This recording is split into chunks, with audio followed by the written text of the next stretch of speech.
नमस्कार, स्वागत है आपका मुनाफे की मंडी में, जहां हम आपको कमोडिटी मार्केट की तमाम बड़ी खबरें बताते हैं। आज हमारे साथ 5 मेहमान हैं। जतिन त्रिवेदी हैं एलकेपी सिक्योरिटीज से, भूपेश शर्मा है बीकानेर से, टेक्निकल एनालिस्ट है, अमित सजेजा है मोतीलाल ओसवाल से, तरुण सत्संगी है हमारे साथ सिल्क रूट से। आप सभी मेहमानों का स्वागत है। साथ ही IMD से हमारे साथ RK जेनामणि साहब होंगे, सीनियर साइंटिस्ट हैं, उनसे मौसम का हाल जानेंगे। लेकिन सबसे पहले बात गोल्ड और सिल्वर की कर लेते हैं। जतिन जी, क्या हो रहा है गोल्ड सिल्वर में, क्या करना चाहिए? गोल्ड 59,000 के करीब है, चांदी 72,000 के ऊपर। बहुत ज्यादा तेजी तो नहीं दिख रही है, लेकिन एक नरमी के बाद हल्की खरीदारी यहां पर लौटी है। क्या ये तेजी बढ़ेगी? क्या करना चाहिए दोनों ही काउंटर में? Good morning. नमस्कार। देखिए, गोल्ड और सिल्वर ने पिछले हफ्ते 10 दिन के अंदर एक अच्छी खासी करेक्शन, हेल्दी करेक्शन जो हम कह सकते हैं, क्योंकि डॉलर इंडेक्स का जो रुझान रहा है पॉजिटिविटी का, उसके कारण से हमें गोल्ड और सिल्वर के ऊपर थोड़ा सा प्रेशर देखने जरूर मिला है। और क्योंकि रेट हाइक की पॉसिबिलिटीज बढ़ गई है, लेकिन डेटा स्पेसिफिकली अगर हम देखें तो रिसेंट डेटा जो अनएम्प्लॉयमेंट के डेटा थे, उसके कारण से फेडरल के पास एक कम स्पेस बच जाता है यहाँ पर सितंबर मंथ के अंदर एक हाइक करने का 25 पॉइंट बेसिस पॉइंट का। तो इसके कारण मुझे लग रहा है गोल्ड और सिल्वर ने अभी तक वो 25 पैसा जो बेसिस पॉइंट का जो हाइक है उसको प्राइसिंग करने की कोशिश की है।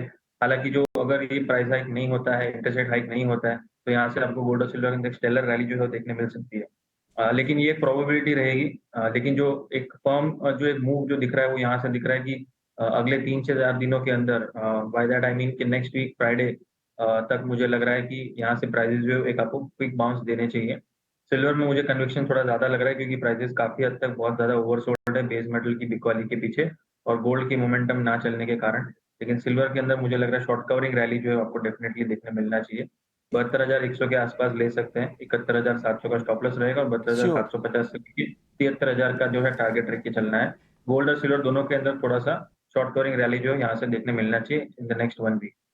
एक हफ्ते में शॉर्ट कवरिंग रैली से फायदा मिलेगा, लेकिन चांदी को लेकर जतिन जी का कन्विक्शन ज्यादा है। 72,100 पे चांदी खरीदे, 72,750 के टारगेट के लिए।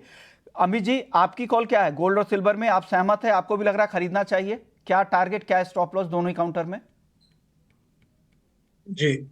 नमस्कार विश्वमोहन जी। नमस्कार। जी, यहाँ से बार्गेन हंटिंग हमें गोल्ड और सिल्वर दोनों में देखने मिलेगी, क्योंकि लगातार हमने 4 सेशन से सिल्वर में दबाव देखा। खास करके जो आंकड़े यूएस से आए, चाहे वो जॉब्स के हों या फिर मैन्युफैक्चरिंग जो सॉरी सर्विसेज PMI के जो डेटा थे, उसने कहीं ना कहीं नवंबर में जो प्रोबेबिलिटी है उसको बढ़ा दिया है कि रेट हाइक हो सकती है, बिकॉज यूएस इकोनॉमी अब भी काफी शानदार प्रदर्शन कर रही है। ग्रोथ है वो अभी भी काफी स्टेडी पेस पे हो रही है। लेकिन ओवरऑल क्योंकि हम एक दायरे में फंसे हुए हैं गोल्ड और सिल्वर में, और उस दायरे के निचले छोर पे हैं, तो मुझे लगता है यहाँ से एक जैसे मैंने बताया बार्गेन हंटिंग हो सकती है। मैं समझता हूँ गोल्ड में 59,050 से 100 की जोन में बाइंग की जा सकती है। अपसाइड में 59,450 तक का शॉर्ट टर्म टारगेट यानी 1 से 2 दिन के लिहाज से लिया जा सकता है विद स्टॉप लॉस ऑफ 58,850। वहीं पर सिल्वर की बात करें तो यस, सिल्वर रिलेटिवली ज्यादा अट्रैक्टिव हो सकता है गोल्ड के मुकाबले। शॉर्ट टर्म बेसिस 72,000 के नीचे अगर मिलती है प्राइजेस तो एक बेहतरीन अपॉर्चुनिटी होगी बाय की। 71,400 का थोड़ा एक डीपर स्टॉप लॉस मैं रिकमेंड करूंगा, और इमीडिएट टारगेट 72,700 होगा, लेकिन एक्सट्रीम केस में 73,200 तक प्राइजेस एक्सटेंड कर सकती हैं। ओके, तो ये भी गोल्ड और सिल्वर को लेकर आपका है। भूपेश जी, आपकी कॉल क्या है? आप सहमत है बाई कॉल से दोनों ही एक्सपर्ट से? जी नमस्कार सर, शो में शामिल करने के लिए धन्यवाद। गोल्ड और सिल्वर की बात करें तो ओवरऑल ट्रेंड की बात करता हूं मैं। ओवरऑल ट्रेंड में अभी भी नेगेटिविटी जारी है। हो सकता है कोई पुल बैक आ जाए, वो एक अलग बात रहेगी। परंतु गोल्ड और सिल्वर में सिल्वर का ट्रेंड हाईली नेगेटिव है। अभी मैं कह सकता हूं कि सिल्वर 72,350 से 400 के मध्य में बिकवाली करनी चाहिए। 73,650 का स्टॉप लॉस लगाकर नीचे में 71,600 और 71,300 के लक्ष्य दोबारा संभावित रहेंगे। वहीं गोल्ड का भी ट्रेंड नेगेटिव बना हुआ है। मुझे नहीं लगता कि गोल्ड में 59,250 270 एक सप्लाई जोन रहेगा। और गोल्ड में अभी बिकवाली करनी चाहिए, जिसका स्टॉप लॉस 59,240 के ऊपर का रहेगा। नीचे में 59,000 और 58,870 के लक्ष्य दोबारा देखने को मिलेंगे। गोल्ड को लेकर ये कॉल कर लेते हैं, क्योंकि मॉनसून में अब जलाशयों की जो स्थिति है उसको लेकर चिंता बढ़ गई है। 10 साल के औसत से तो कम है ही, पिछले साल के मुकाबले तो काफी कम पानी की स्थिति दिख रही है। आगे किस तरह से मॉनसून की स्थिति रहेगी, आर.के. जेनामणि साहब हैं, वरिष्ठ वैज्ञानिक है आईएमडी से। शुक्रिया सर, आपने वक्त निकाला। सर, क्या हो गया है मॉनसून में, क्या आगे कुछ रिवाइवल की उम्मीद लग रही है? अगला हफ्ता कैसा दिख रहा है आपको? नहीं, यही तो है कि अच्छा खुशखबरी यही है कि जो महाराष्ट्र में है, मेनली बॉम्बे और बहुत सारा जो डिस्ट्रिक्ट है, इंक्लूडिंग विदर्भ, छत्तीसगढ़, मध्य प्रदेश, इवन पूर्व राजस्थान, गुजरात, तो बहुत जगह में हैवी रेनफॉल इवन एक्सट्रीमली आज भी रिपोर्ट हुआ है। जैसे मुंबई में जो सबअर्बन एरिया है अप टू 120 मिलीमीटर रिपोर्ट हुआ है, और जो सांताक्रूज कोलाबा वहाँ भी near heavy rainfall, very heavy rainfall report हुआ है। तो ये रिवाइव हुआ है। तो 4 तारीख ऑनवर्ड तो रेन बढ़ा है, जैसे मतलब -11% जो ऑल इंडिया रेनफॉल था, तो जो उम्मीद था एग्जैक्टली वही है। अभी डेफिशिएंसी धीरे धीरे कम हो रहा है। तो सो अभी हमें नेक्स्ट 3 to 4 डेज तो और इम्प्रूव होगा, -10, -9 तक आ सकता है। तो अभी हमें वेट करना है। और उसके साथ साथ जो मतलब मेनली जो कम रेन हुआ था, जैसे कर्नाटक है, केरला है, वहाँ भी हैवी रेनफॉल हो रहा है। यानी पूरा पेनिनसुलर इंडिया, सेंट्रल इंडिया में रेन है। तो ओनली जो पंजाब हरियाणा का क्षेत्र है और ये एरिया में अभी रेन होगा, लेकिन अभी थोड़ा टाइम के लिए वेट करना पड़ेगा। 2 से 3 दिन के बाद थोड़ा शुरू होगा। पर मिड के बाद सर राजस्थान, एमपी, यूपी, ये सब जो बड़े एग्री बेल्ट है, यहाँ पर क्या स्थिति रहेगी मॉनसून की सर?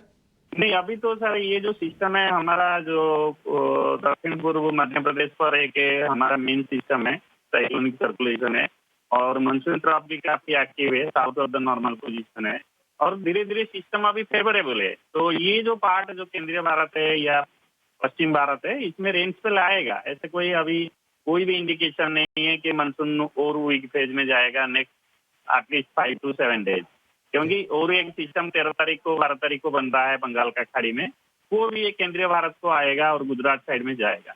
तो ये नेक्स्ट 10 डेज जो है एक्टिवेट तो रहेगा। जो आपका जो लॉन्ग स्पेल ब्रेक है अगस्त में चला, और इनफैक्ट जो सितंबर 2 तारीख तक कंटिन्यू किया, तो वो वाला तो मतलब बहुत ज्यादा दिया ट्रेन का कमी, बट धीरे धीरे वो मेकअप हो रहा है। जुलाई में तो हमारा +13% था, इसलिए वो कंडीशन इतना खराब नहीं है जैसे पुराने साल में हुआ करता था एल निनो ईयर में।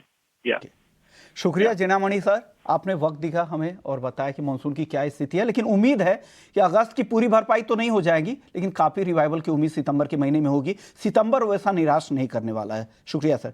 चलिए राइस की खबर ले लेते हैं, क्योंकि विदेशों में चावल के दाम तेजी से बढ़ रहे हैं। विदेशों में $700 प्रति टन के भाव चला गया है, और क्योंकि जिस तरह से भारत से यहाँ पर एक्सपोर्ट पर पाबंदी लगाई गई है, तरह तरह से पहले एक्सपोर्ट ड्यूटी लगाई गई, फिर उसके बाद वाइट राइस को, जो नॉन बासमती वाइट राइस के एक्सपोर्ट को बैन कर दिया गया, फिर 20% एक्सपोर्ट ड्यूटी लगी पैराबॉइल्ड राइस पर। तो इन सब का असर है।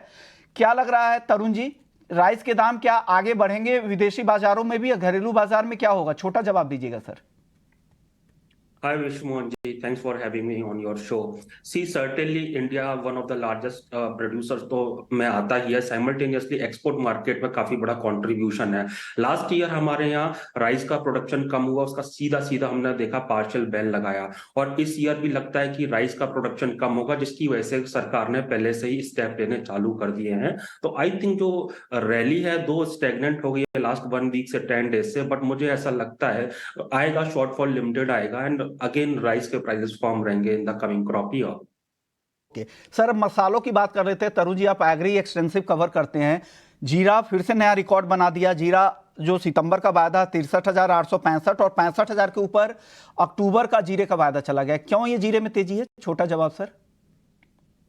2 वीक्स बिफोर मैंने बोला था कि जो इसमें करेक्शन है वो शॉर्ट लिव्ड है, एंड वंस अगेन रैली आते हुए देखा जाए। देखिए हमारा crop back to back second year खराब हुआ, रबी में जीरा का क्रॉप आता है। साइमल्टेनियसली रेनफॉल की वजह से इंफीरियर क्वालिटी एक अलग बात हो गई। अभी देखिए हम लीन सीजन में हैं, और अगर बात करें क्रॉप का, नया क्रॉप आएगा अभी मार्च ऑनवर्ड, सो अल्टीमेटली लीन पीरियड में सप्लाई ना होने की वजह से साइमल्टेनियसली पाइपलाइन ड्राई हो गई है, जिसकी वजह से रैली आते हुए देख रहे हैं, और that will continue for couple of months. अब 20 सेकंड में आप ग्वार पर भी आपका जवाब चाहेंगे तरुण जी। क्या हो रहा है ग्वार सीड, ग्वार गम? मॉनसून वैज्ञानिक को आपने सुना ही, मौसम वैज्ञानिक को, वो कह रहे हैं कि अब धीरे धीरे रिवाइवल होगा, राजस्थान की स्थिति भी थोड़ी बेहतर होगी अगस्त के मुकाबले। क्या लग रहा है, क्या ग्वार की चाल कैसी दिख रही है आपको? I think bias is tilted on downside, especially अभी लास्ट कपल ऑफ डेज से रिवाइवल हमारा मॉनसून का हुआ है। जो डेफिशिएंसी थी वो 11% पर रुक गई है।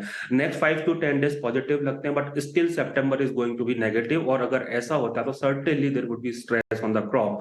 बात करते हैं स्पेसिफिकली ग्वार की, I think it has already rallied और वो ऑलरेडी डिस्काउंट कर चुका है मॉनसून का डेफिशिएंसी। सो यहाँ से प्राइस ज्यादा नहीं बढ़ेंगे, एंड द मोमेंट क्रॉप का अराइवल नेक्स्ट मंथ आना स्टार्ट होगा, we could see some pressure for seasonal pressure, we mean to say. Okay, चलिए अब आप फिर से नॉन एग्री मार्केट का रुख कर लेते हैं। क्रूड और एनजी पे बात नहीं हो पाई थी, जतिन जी क्या करना चाहिए क्रूड और एनजी में? छोटा जवाब। देखिए, क्रूड के अंदर प्रॉफिट बुकिंग, एनजी के अंदर बाइंग, ये रिवर्स थोड़ा सा भी हो रहा है। क्रूड एनजी का जो रेशियो है वो भी थोड़ा सा पीक आउट हो चुका था 1-2 दिन पहले, जहां पर क्रूड और एनजी के जो रेशियो की जो है इंडिकेट कर रहा था कि क्रूड के अंदर प्रॉफिट बुकिंग आना चाहिए और एनजी के अंदर प्राइस जो है स्टेबिलिटी आनी चाहिए। मुझे लग रहा है ये 210 के लेवल जो है वो काफी हद तक रिस्पेक्ट करना चाहिए आगे चलते हुए, और 225-230 के दायरे में आगे चलते हुए एनजी के प्राइसेस जाने चाहिए। विंटर सीजन भी दूर नहीं है, मुझे लग रहा है ये एनजी के प्राइसेस जो है नियर टर्म में एक बॉटम आउट हो जाने चाहिए रिसेंट जो करेक्शन आया है उसमें। और बड़े पैमाने पे अगर देखने जाएंगे, ब्रॉड ट्रेंड भी उसका एक रेंज के अंदर रहा है, जहां पर 200 के लेवल्स एक स्ट्रांगली सपोर्टिव जोन प्लेस किया है उसने, और हायर साइड में 240-250 का एक रेजिस्टेंस लिया है। तो ये रेंज जो है फिलहाल तो मैं इसके अंदर ही प्ले करना की एडवाइस दूंगा, लेकिन जिस तरह से अगर मोमेंटम पकड़ना शुरू कर देता है, एक रेंज ब्रेकआउट मिलना शुरू कर दिया आगे चलते हुए, तो एक बड़ी ट्रेंड जो है वो भी आ सकती है एनजी के अंदर विंटर सेशन के चलते हुए। लेकिन अभी फिलहाल जो ट्रेड है वो छोटा सा ट्रेड है, 210 के नीचे स्टॉप लॉस मेंटेन करके चलना है एनजी के अंदर, और हायर साइड में 225 से 230 के लक्ष्य के हिसाब से अपना बाइंग पोजीशन जो मेंटेन करके चल सकते हैं एनजी के अंदर। जी विश्व। ओके, अमित जी आपकी कॉल क्रूड पर। जी देखिए, मैं मेजर ट्रेंड के साथ चलना प्रेफर करूंगा।